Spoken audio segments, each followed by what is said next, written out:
Good morning મિત્રો, જય શ્રી કૃષ્ણ, જય દ્વારકાધીશ મિત્રો. આજે આપણે ગીતોપનિષદ ભગવદ્ ગીતાના અધ્યાય નંબર 18 ઉપસંહાર ત્યાગની પૂર્ણતાના શ્લોક નંબર 3 વિશેની માહિતી પ્રાપ્ત કરીશું.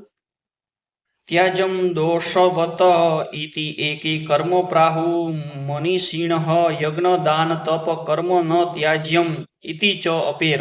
અર્થાત કેટલાક વિદ્વાનો જણાવે છે કે સર્વ પ્રકારના સકામ કર્મોને દોષપૂર્ણ ગણી ત્યજવા જોઈએ, છતાં અન્ય વિદ્વાનો માને છે કે યજ્ઞ દાન તપના કાર્યો કદાપી ત્યજવા ન જોઈએ.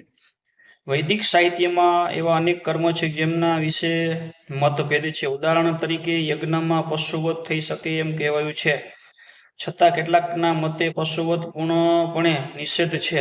જો કે વૈદિક સાહિત્યમાં યજ્ઞમાં પશુવધની ભલામણ કરવામાં આવી છે, તેમ છતાં તેમાં પશુ મરી જાય તેમ માનાતું નથી.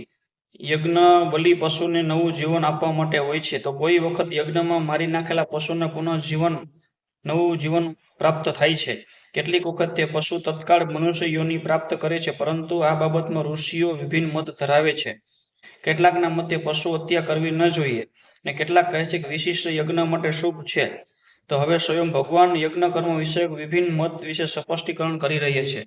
મિત્રો, આ શ્લોક આપણે પૂર્ણ કરીએ છીએ. નવો શ્લોકના નવા વિડીયો માટે આ ચેનલ લાઇક અને સબસ્ક્રાઇબ કરજો, જેથી કરીને તમને નવા શ્લોકની નવી માહિતી મળી શકે. જય શ્રી કૃષ્ણ, જય દ્વારકાધીશ.